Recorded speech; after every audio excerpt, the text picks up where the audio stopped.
Welcome Virgo to your in-depth monthly forecast for April 2025.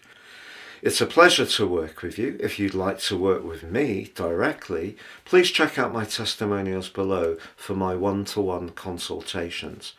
You can also have a video reading with me too, please see below, or please take advantage of my unique special offer.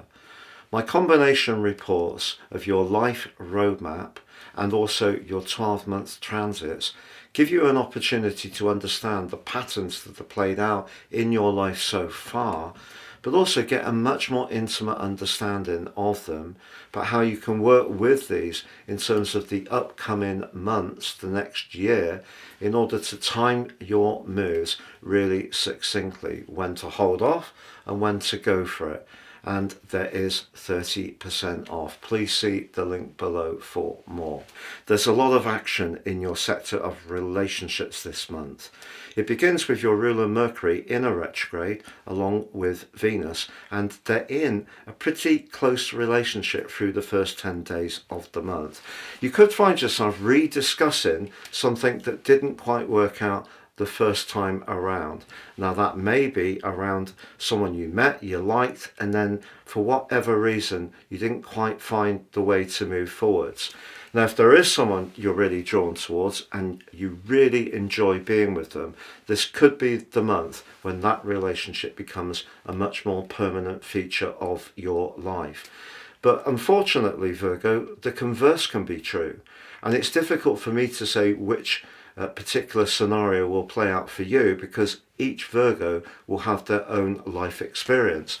But I don't want you to think with Venus in a conjunction exactly on the 7th and the 25th with the cool Saturn that relationship matters will automatically be challenging. But relationships are not just of a romantic kind. They can be with a line manager, it can be with a colleague, it can be with our parents, neighbours, friends. And there could be an encounter or a conversation this month which is a little bit on the cool side. Now, it may be you that's going to set out your boundary in a firmer way, or someone can do it back to you.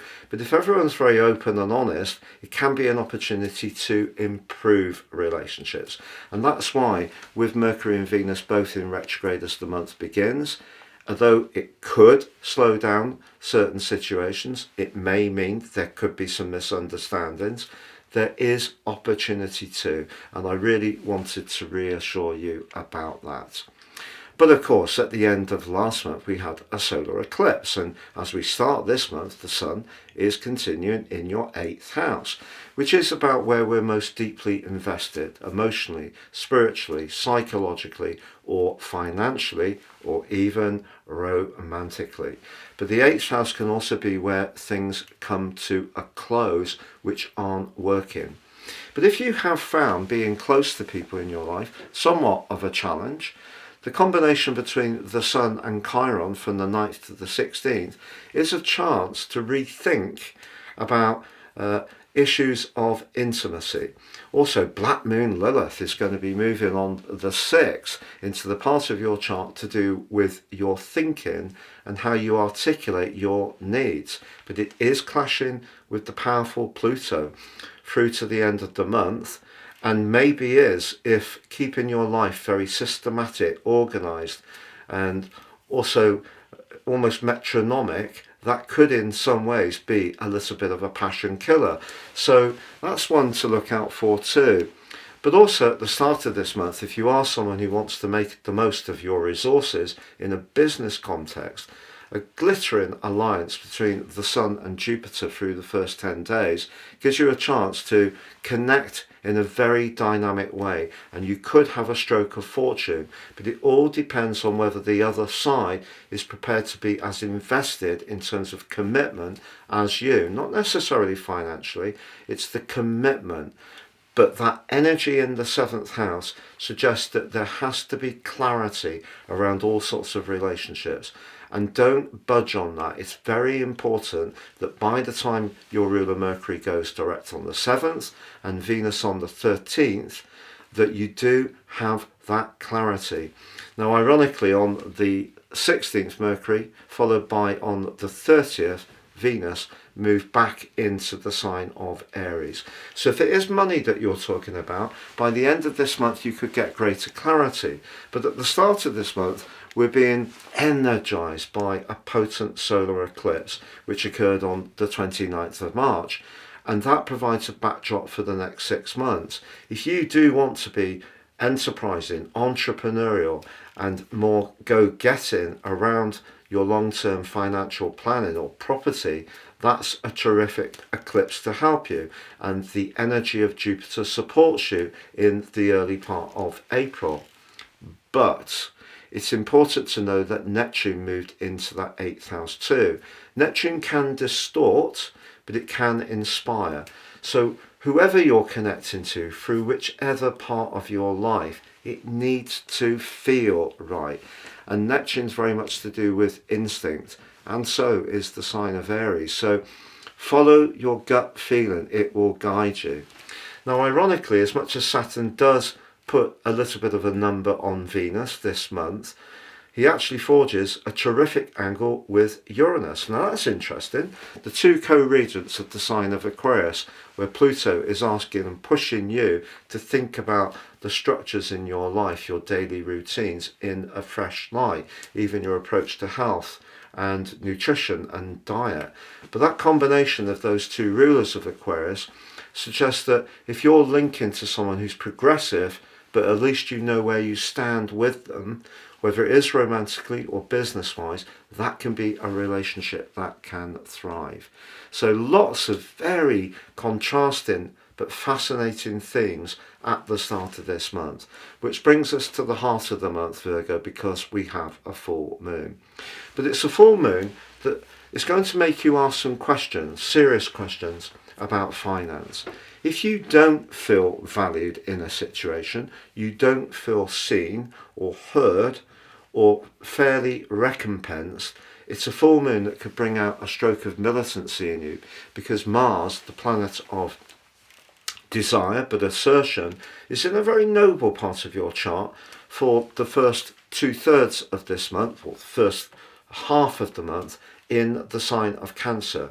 And that helps you to have a good a compass around trying to work with people in a fair way. But if you feel that someone's not being very fair, for the 2 weeks from the 13th, despite Venus going direct in your 7th house, you could be more outspoken. But then on the 18th, Mars moves into your 12th house. And you know, for all the energies that are going on this month, I think this is the most important moment of April, because Mars will be in your 12th house through to the middle of June. So that's a long time. And over those next 8 weeks, if there is any old wounds or grievances or hurts that have been lying dormant deep within your psyche, they could come out into the open, and they could come out into the open very rapidly towards the end of this month. Why is that? Well, it's because the Sun moves into your sister Earth sign of Taurus on the 19th. Well, that's the sector of freedom, independence, travel, but it can also be about higher truths. But it clashes immediately with the newly arrived Mars in Leo, but Mars is opposite Pluto. Mars opposite Pluto is a very, very tense aspect. And the Sun in the 9th house brings up the truth-seeking part of your nature. So if there are some politics going on, but particularly at work, those can burst into the open in a major way. And although the new moon on the 27th can be fantastic for booking a vacation, a course of higher education, learning a foreign language, getting a job that sees you traveling more, or gets you out into the great outdoors in a much more rugged and physical way, all good. But it's just that that new moon is also afflicted by Mars. Mars and Saturn are the two malefics. They're both influential this month in different ways. Saturn on Venus in a potentially challenging way, Saturn on Uranus in a potentially constructive way. But Mars T-squaring the full moon at the heart of the month and the new moon at the end of the month is very much about, I feel, perhaps pushing you, who has got a great work ethic, a great understanding of the need to be committed, to be reliable, to be diligent, to fulfill your obligations in a very metronomic way. I feel if there's anything in the background that isn't working, isn't fair, or you're on the end of any kind of office politics, or a friend who takes you for granted around money and generosity on that full moon, Mars is going to be very triggering, particularly in the second half of this month. So I think a lot of the discourse on YouTube will be about Venus and Saturn, but I think there are a lot of other things here for you to work through, not least on the 30th, Venus returns to Aries. And also on the 26th, I should tell you, Mercury emerges from its post-retrograde shadow.